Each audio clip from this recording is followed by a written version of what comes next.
美国的外交部的部长他说，这个培训中心是为了杀你们维吾尔族的。第一，我是维吾尔族，我还活着。第二，中华有56个民族，每一个民族都是中国的心头肉。我们是养了他的孩子，怎么可能杀我们呢？你说呢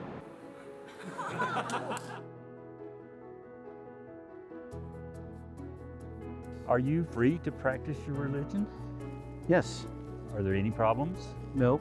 And it's also free to not believe in anything. 您觉得僧人首先要爱国吗？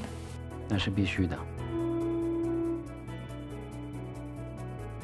China's been able to handle it much better than other nations around the world. Is that culture and expectations of the people, or is it about leadership or a combination?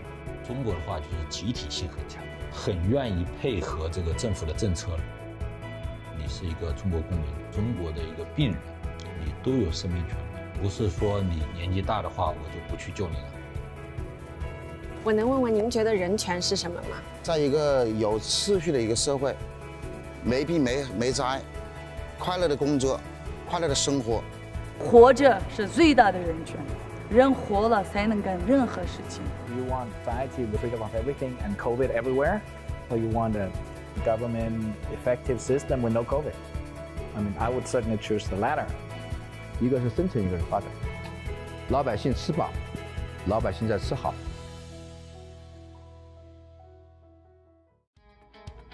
China is often accused of human rights violations by Western media, but what do the Chinese people have to say? I'm Miao, and this is China Chat. In this episode, I traveled with 3 American experts across China, and together we interviewed countless people before sitting down to share some hard truths about human rights in this heavily misrepresented country. Gentlemen, I'd like to know your definition of human rights. I look at human rights as being able to take care of your family, be able to get your kids educated, be able to get your family health care access, be able to make a better life for your children and grandchildren than what you had. You can't have human rights without some responsibilities. In the West and developed countries, we look at human rights as ballot box, freedom of speech. For some, it's the right to own a gun or to say no to a vaccine. But what are the responsibilities? I think about, Thomas Jefferson's definition, life, liberty, and the pursuit of happiness. And maybe focus on the pursuit of happiness for a minute. You have to have enough material wealth to live a decent life, having the opportunity to pursue your own goals in life, having the ability to feel secure and safe. All of you have lived in China for many years. Previously, what would you have said about China's human rights? I had read many books on China, and the usual story was, if you go to Beijing, Shanghai, it looks very developed, but if you go a little bit outside of it, it's going to be dirt.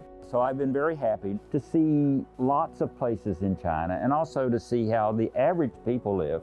I've been on the lookout for sort of raw, undeveloped, dirt poor China, and I haven't been able to find it. UN said many years ago, there's no way you get rid of poverty. It's impossible, statistically impossible. China got rid of extreme poverty. So going through these trips, talking to people on the ground only solidified what I have known. They live in a different system. They have different expectations. They have different definitions than I do about human rights, right? And their definitions are more related to the essential rights that they have. John, what were you expecting from participating in this project? Well, I agreed to do this project primarily because we were going to Xinjiang. And that to me was sort of the black box, right? You have Secretary of State Mike Pompeo, Secretary of State Tony Blinken from the United States. Both have said that there's genocide taking place in Xinjiang against the Uyghurs. I really wanted to see with my own eyes what life was like in Xinjiang for Uyghurs. Most of the places we visited were actually from your wish list. We have traveled to Fujian, Zhejiang, Shanghai, Xinjiang, Hubei, and Tibet, or Xizang. So there's so much to discuss about human rights, but let's break down freedom and rights in different areas. First up, freedom of speech. So many people we interviewed said they can speak their minds as long as they don't break the law. Are you convinced? The perception is that if you say anything that the government doesn't like, that you're going to be locked up, and that's nonsense. If you go on social media in China, what you'll see is a lot of criticisms on a lot of issues, and they talk about it. The main difference in China is that if you try to organize, right, you say to people, let's get together and have a protest, and they will come and they will talk to you, but that also means that they're not going to tolerate those who just want to hold up a sign and protest. You know, we saw what happened in Hong Kong in the West. They look at Hong Kong and they say, oh, it's terrible. How about the year-long hiatus in business? And for 1 year, it was pure bedlam. Protesters basically broke into and destroyed all of the Starbucks. That is not constructive. And if you want to do that, yes, there is going to be things. You have to keep the streets safe. You want to talk about human rights and freedom? When I can't go to work because there's a mob who might attack me, that's not freedom of expression, right? That's mob rule. Sean, would you say freedom of speech and freedom of press are rightfully and legitimately restricted in China? Or would you argue for more freedom in those areas? I think it's clear that individuals in China are smart, and there's a lot of very vibrant discourse, criticism, support for various policies, various government officials. So I think on the micro level, there's definitely freedom of speech.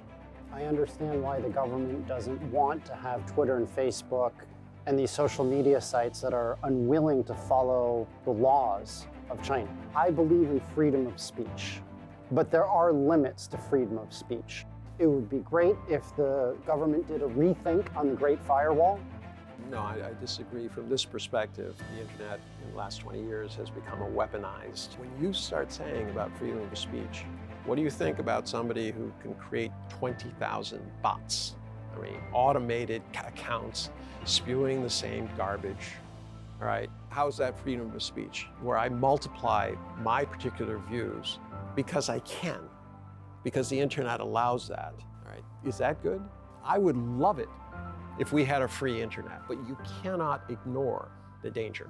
China's government has done a great job in China. So I would recommend that there be a major reform, even more important than the Great Firewall, but the media. I do agree. China has a great story, and they have not been very good at telling it. But it's very, very difficult to just say, oh, just open things up and everything will be fine. You have an asymmetrical situation between the international press and China's press. When we went into that hospital in Kashgar, rehab hospital, where they were helping kids who were between the ages of 0 and 6, Uyghurs, the vast majority, over 90% of the kids there. Yeah, and what was China's government doing for them? They were for free. For 6 years, these kids could live in the hospital, get treatment. That's a great story. That needs to be shown. I'm tired of seeing on pictures of dancing Xinjiang pretty women. They should be telling the stories. Is it possible that it's pushed to you because it's your... Because I'm interested on Douyin and algorithms? I think it is algorithms. That was the best. You can talk to almost any foreigner here and they'll tell you the reality that they push out in the international press has really nothing to do with China. And it's just, it seems kind of sour grapes. So I can understand why the government is, hesitant to allow that. Different studies have put confidence in the central government at between 78 and 95%. It's 25% in the US. It does have the performance legitimacy that it's moved its country over this 40 years. I think one of the reasons you're getting high ratings for the Chinese government is people think they're competent. You believe that if they say they can build a subway system or a high-speed rail, they can really do it. And that's an important part of governance. China should stay to the positive. Keep pushing out the facts. How many people are being lifted out of poverty? How many people are joining the middle class? What's the rise in median income? And then show graphs. How do you make sure all the graphs actually can reach the American audience? There's a lot of hypocrisy on our side. We're paying, according to their Herald, to a Zimbabwe Herald, we're paying $1,000 US for negative stories on China. The US government has allocated $300 million US a year to implant stories that are negative against China's One Belt, One Road. It shows the lengths in which you're pushing an international disinformation campaign that's aimed directly at China. So you have to point out the inconsistencies. You have to have people who are talking about it in effective ways. We really don't have a free internet, largely because we have an oligopolistic system, largely in Silicon Valley, which has been supported by the government in its efforts to maintain its oligopoly by the U.S. government. If you look around the world, there is no other country or region. Look at Europe, look at India. They don't really have independent tech sectors. China developed an independent tech sector because it wasn't overwhelmed by the already established monopolies coming out of Silicon Valley. I would break up those monopolies, but that's not in China's power. So maybe the next best thing is to limit the ability of those monopolies to interfere in Chinese or any other country's affairs. Moving on to freedom of religion, what did you find out in Quanzhou City, which is often dubbed as a museum of world religions? Quanzhou is great for me because in one city, we're able to interview Christians, Muslims, Buddhists, Taoists, all at one time, and see that they were able to have their faith, the government supported it, they had the freedom of religion.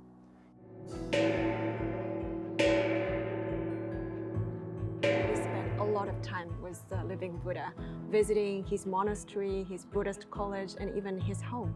What surprised you the most? What surprised me was how modern he was. I expected him just to be looking at texts and just praying all day long. But he played soccer, he watched Friends, he played music. When we went into his dorm room at the school, that he had Friends, the TV show, on the TV. He actually had it paused because he hadn't finished watching the whole episode. He's like, we've embraced technology. And so we use the WeChat groups in order to teach all of our followers. We as Tibetan monks are able to talk to Buddhist monks from other countries.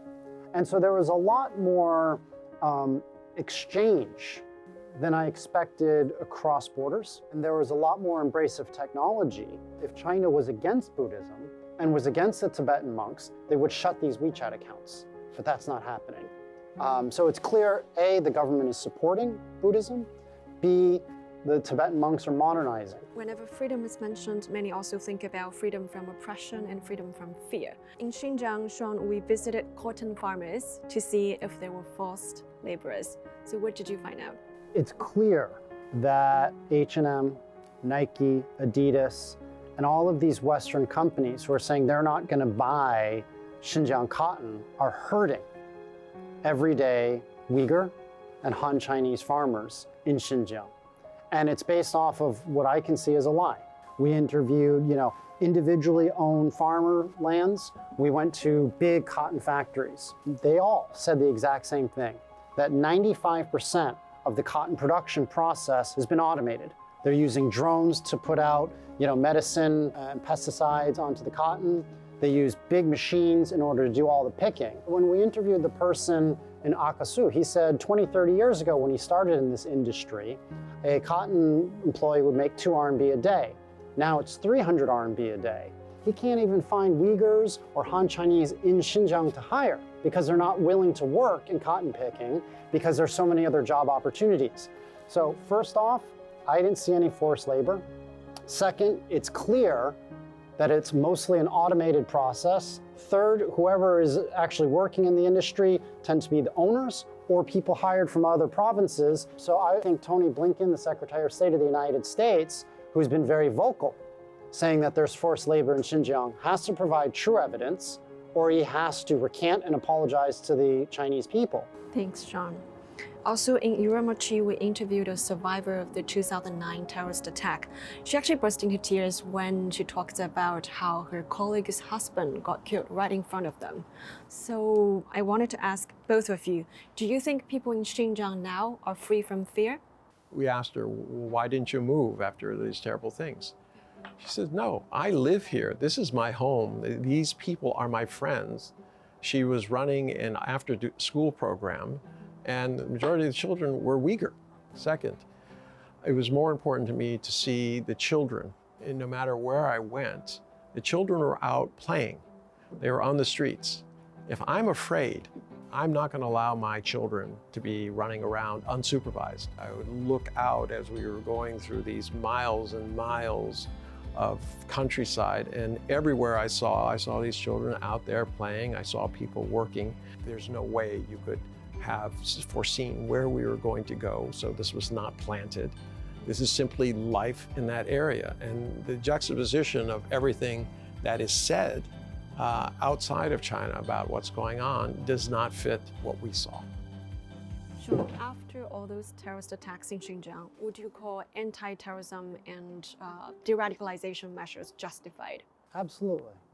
I think, any country's government, if their mass population, the majority of the population, lives under constant fear of being killed by terrorists, they have to react. It was clear that China is using vocational training, language training, economic opportunity as a way to better the lives of Uyghurs.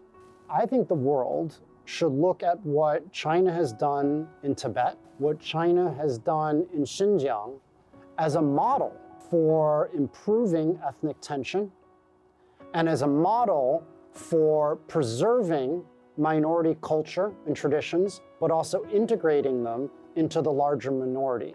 I think China should be given credit for what they've done. We were told that all the training and education centers are now all closed because they're not needed anymore. But in Kashgar, we did talk to 2 graduates from those centers, a dancer and a construction worker. So I wanted to know, how did their stories help you understand Xinjiang better?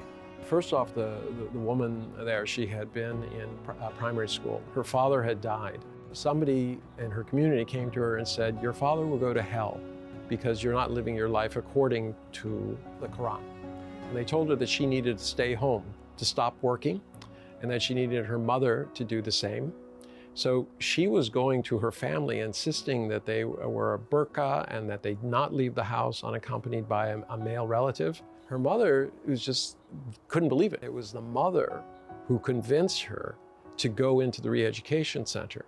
She became the lead in these kind of daily shows that she was actually doing well. She was married, and she was completely upbeat all the time, and she was clearly happy. Right? The same with the taxi driver. I mean, the question wasn't just that he was beating his wife. Why? He didn't want her to work. And it was quite clear that they had come to terms with it. He had a good job. They lived in a house which by Beijing standards would have been luxury. It was huge. They had their own land. They grew their own vegetables. The whole neighborhood they lived in, going for kilometers and kilometers, was exactly the same. They all had these big houses with yards, and they had multiple families moving in. And this is where I said, everywhere you saw children, dogs, people, going back and forth on their scooters, taking their children here and there. I mean, that can't be faked. I asked both of them, are you Uyghur, are you Han, or how do you see yourself? They said, no, I'm Chinese, all right? Yeah, I'm Uyghur. I wasn't expecting that. I thought they'd say, no, I'm Uyghur and I live in China. But they didn't. They expressed it, no, I'm Chinese. I'm Chinese first. So in China, we consider the rights to survive and to develop as the 2 primary human rights. And the pandemic, if anything, has only reinforced the belief that life should always come first. David, can I ask, what did you learn from your trip to Wuhan? Well, I saw a city that had been through a big trauma. We met an elderly man who had survived, and he was very appreciative of the help that he'd gotten from the hospitals and the doctors. And so what I learned from Wuhan is that sometimes terrible things can hit, and that if you work together in a way, you can get through it. I'm sure it must have been a very scary time to people in Wuhan. I mean, in retrospect, we see that most of them survived, but they didn't know what this epidemic was. But still, they were out on the streets trying to help people get to hospitals and that kind of thing. I know among the conversations we had with the elderly patient, the doctor, the community officer, and also a volunteer. So what struck you the most? I mean, there was one person, he was one of the people who was standing on the sidewalk, making sure that people could get fresh food and vegetables. People came together and pulled together. We went to the museum, we saw young people, old people, middle-aged people, some offering to be drivers for, these exhausted medical workers, others who were just giving food to their localings. We saw that from, the building of the hospital. The food was dispensed at either no cost for some or up to 10 kwai for a big bag of vegetables. That's $1.50 in US terms. Behind it all was a tremendous organization. That was amazing, the organization and the sense of community. And many were telling us that the Chinese tend to put collectivism ahead of individualism. So in your opinion, is it a good or bad choice when it comes to people's basic rights? It's absolutely necessary. As I say, you cannot have individual rights unless there's a framework to protect them and promote them. I think every society has to have a sense that they're preparing for the future, that it's more than just their own interests. But it's not simply that the individual doesn't matter. What happens is you have a fine balance between the two. And within China, everybody we talked to said, look, the collective comes first.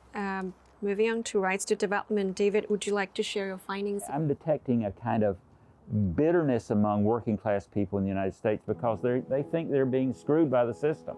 They haven't had a wage increase for the average worker, for the median worker, since 1979. And at the same time, over the last 20 years, say from 2000 to 2015, Chinese median wages went up 11% per year. And since 2015, it's been about 6% per year. That's a huge transformation in people's lives. The opportunity to travel around shows me that it's not only Beijing and Shanghai and Guangzhou that is developing. It's many, many places around the country. I think quite a few of the average people and even the poorer people have a pretty good life. I've seen lots of medium and small-sized businesses throughout China, and I think they're the future of the Chinese economy because they employ lots of people and they give opportunities for poor people to start their own business. And so I think this kind of transformation and the opportunities that they give to people are key. The thing that really struck me is how good the infrastructure was there. I mean, really excellent roads going everywhere we went, which again, it opens up the kinds of opportunities that people can send stuff directly out and communicate with the rest of the world. What kind of future do you see with China's countryside rural development? I think the government does have to continue to push to increase educational opportunities in the countryside and also medical care. It's really important to improve medical care in the second and third tier areas. If those things can be improved, it opens up many more opportunities around the country. Yeah, I'll give an example on this. I got fever and I got high altitude sickness and we're in some small village. So we went to this hospital in the absolute middle of nowhere. And we actually got great care. Why? Because the doctor was from Shandong. So he was part of a program where the Chinese government was sending doctors from top, better hospitals, bigger cities, to even go into the smallest of rural hospitals in Tibet in order to train the doctors. When you look at human rights and you look at China, the central government is really looking at improving the lives throughout the entire country. While in the United States, there's so much political gridlock. So you can see the difference in how the political system protects or doesn't protect the entire country. I was protected specifically because the central government is trying to improve the quality of healthcare, even in the most remote, tiny little village in the middle of nowhere, Tibet. A country cannot have successful cities if it doesn't have a successful countryside. But I've visited the homes of many farmers. I mean, not only on this trip, but many opportunities. And they may not have a lot of renminbi by city standards, but their lifestyle is quite good. They have very nice houses typically, and they seem to live a good life. Many of them are not just farmers. They maintain their plot, but they also usually have some sort of business on the side. So they have multiple streams of income, and they're building up in their local area. There are many villages that are basing themselves, their business model is tourism. And probably the ones in Zhejiang near the huge population centers but not every village in China that's trying to be a tourist site is going to succeed. I'm more impressed by the villages where somebody is created a manufacturing opportunity or some sort of direct sales opportunity. The one we saw in Hubei, the mushroom place, looks like another new model for rural development. There was a businessman involved, and what he did is he produced the logs where you could grow the mushrooms. And it was very important. And then he sells these logs to local farmers, and they can kind of calculate how much they can make on it. We ran into that chap who was putting his kids through college, 2 of them. He didn't have the chance for education. He was determined to have his children have that. And he was using the mushrooms growing as a way to do that. But what's important is that the government is a part and parcel of that. It's not just left to the local businessmen. They're supported in that. One thing that did surprise me is the amount of guidance which sort of local small businesses can receive. Many of the former farmers, they're smart people, but they may not have had the opportunity to go past the 4th grade 50 years ago or 30 years ago. And so they need some kind of help to identify what the market is and to figure out what the comparative advantage of their city is. And there is this interesting sort of boosterism between interaction between the business people and the local government. And they seem to work together quite well. I'd like to move on to political rights. We sat in on the annual wage negotiations forum of the cardigan industry at a small town in Zhejiang. You know, there are some sharp words, real sharp words. This was not, let's pretend. No, it was not a show for us. Yeah, they were fighting, and the government people said, calm down here. Let's keep this going. And they knew we were there, and they didn't hold back. And afterwards, we talked to those young ladies who actually work in the factories, and they said, well, it wasn't everything, but you know what? I'm happy because I did get an increase. So how about the Dispute Resolution Center, where we actually bumped into several high school kids filing a case to recover their unpaid salaries from odd jobs during summer break? That was fascinating to me. They had all the departments, relative departments in the city in one place. They said, look, we need a better way of doing it. Instead of sending people round and round and frustrating them and making them feel bad about government, we're going to make them feel good about it. You went up to the information desk, you said, hey, listen, I have a problem. And they say, okay, I have never, ever seen anything like this ability. And I mean, they have a, 97, 8%, rate of actually settling things. And we were there, these kids came in there, but it was amazing to me that these young kids who, you go back a few years, they would not have had the courage to go into a government office and make a complaint. We asked them, how did you know to come in here?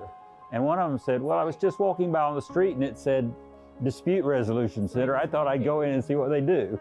I thought that was really interesting. This process would have taken a long time in most other countries. I can tell you as a lawyer in the U.S., that kid would have been SOL. Yeah. There's no way. He's going to start a small claims action to get a few $100s? It would cost him more just to start the action. And I messaged one of the kids just 2 days ago. I asked if they have got their money back. He said yes. What I was impressed was we were sitting there and they were introducing themselves and said, well, I do supervision. And I said, so supervise what? He says, I supervise the government. His job is to catch people who are corrupt and who are misusing the process. And, it was a very funny little silence after he said what he said, and we were all kind of looking at each other and going, interesting. But the fact that he's there and that he would be part of the process and the rest of these guys know that he's there is important. Now, subsequent to that, I found out that in Beijing, they have what they call the mayor's number. And it's like a 1-2-3-4-5 hotline. I talked to somebody and they said, no, I used it.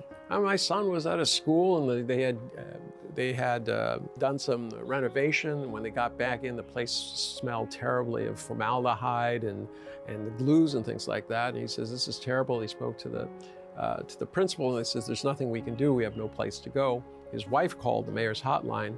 Within 2 hours, they had called. The next day, they had a meeting with the things. And the third day, they moved the entire school to a temporary place to do it. Now, this is just one anecdotal, but I talked to other people that said, yes, it does work. They get right back to you. The mayor takes a great pride in how many things are resolved. He doesn't want to hear, 90%. He wants 99 plus. I've heard they're required to resolve it within 3 days, yes, which seems impossible. Well, no, it seems impossible for us, but I mean, we have a different sense of government. And there are different levels of expectations now in China than we have in other places. I know you're going to have to cut this, but what would happen in the U.S. is the Attorney General would put you on a terrorist watch list. I think you should keep that in. I know, John, so in Shanghai, Gubei New Area, we observed 2 meetings where both Chinese and foreign residents offered their opinions on community affairs and also law revisions. So what did those experiences tell you about China's democratic process? It's the rule of law. We sat there through what was an incredibly boring meeting talking about very important standards. And the foreigners that we talked to were surprised that they were even invited. They didn't know about this process. They assumed this was all done in secret or, stamped by some party official. They were surprised to learn that every law in China has to go through multiple readings, not only at the top level, but all the way down through every municipal level and down even to the village level before it can be approved. So very, very shocked. They were very shocked that this exists in China because the narrative on the outside is that it doesn't. Sean, how about you? We actually met the Danish entrepreneur who went there to help the local community to design a festival. I think it was interesting, Simon, he's been in Shanghai for 30 plus years. It's good that the local government was willing to heed his advice and willing to talk to him. A lot of people think that in China, all the politics is completely top down. But we're able to see here that even a foreigner was able to give information, give advice. When you talk about democracy, I think in the American sense, it's about being able to vote. In the Chinese sense, it's more, are your needs being represented? Is your voice being heard? Are you able to participate in the process? How people become leaders in the United States and China might be different. But at the end of the day, the process of information flow going and having the needs of its citizens bubble up in China is actually quite good and maybe in many ways more robust than in the United States. Because in the US, a lot of the political leaders only heed the people who voted for them. When we're looking at the festival, one of the questions they said is, well, is it only for the people who live in the neighborhood? Or should we be trying to advertise and market it so we make more money by having people from other neighborhoods come, but then it might get a little loud for the people who live there. And it was a very robust, lively discussion trying to figure out what should the real motive of this festival be. For the quality of life of the people who live here, or make money for the people who have businesses in that area. So these neighborhood committees were filtering in and bubbling up the information from the people who live there. And you feel a lot better about your life if you think you've got some say in it. Even if the decision might go the other way, if you feel at least you had a fair chance to have your say, it's going to make you a lot happier, it's going to make the community a lot better. On the other hand, there are some decisions that need to come down from the center. I'm thinking of environmental protection in China. There's an incentive for a local area to pollute, so they might decide, I'm going to pollute because I get the economic benefits. And it's important to have directions and enforcement from the center to stop that kind of thing. So I think one thing China is doing is trying to find the right balance between decisions made at the local level, where there can be elections, and those kinds of things that affect the whole nation or a whole area that need to come from central government. Not everyone immediately thinks of environment when we talk about human rights, but the right to a clean environment is a fundamental right here in China. So from what you have seen, what are the lessons and developments in that regard? I can't remember the name of the village, but Anji, that had previously been a mine. And it was one of the most heavily polluted areas in China. And now it's a very beautiful place.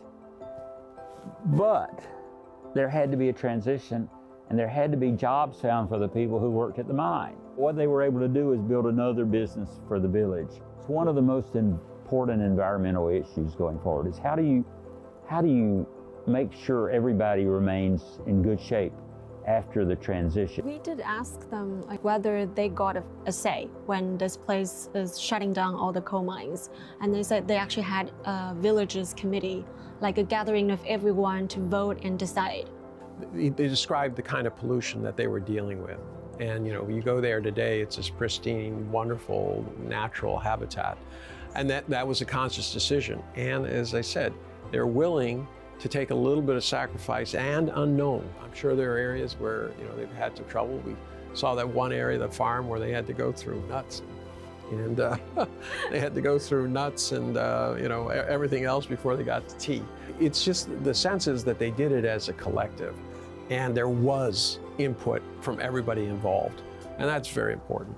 There are a few more rights worth mentioning here, such as rights to education and culture. So how do you think education is going to transform Chinese society in another probably 10 or 20 years? So 10 years ago when my firm would interview Chinese, the two biggest problems that the Chinese always talked about was corruption and pollution. The Chinese government had not completely addressed it, but it had made the situation much better. Now the problem that everyone talks about is access to education and access to healthcare. And that's why you've seen, great strides that the government has made towards improving more equality and equal access for everyone. And I expect over the next 5 to 10 years to see even more.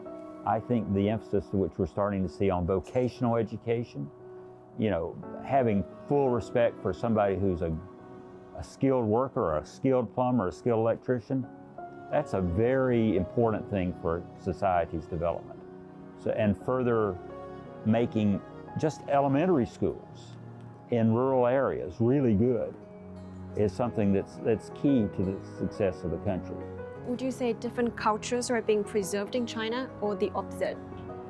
Oh, it's quite obvious that China's government is protecting and respecting the cultures of different minorities. I think on this trip we saw, at the primary school in Lhasa, that the kids, they get 6 Mandarin classes a week and 6 Tibetan classes.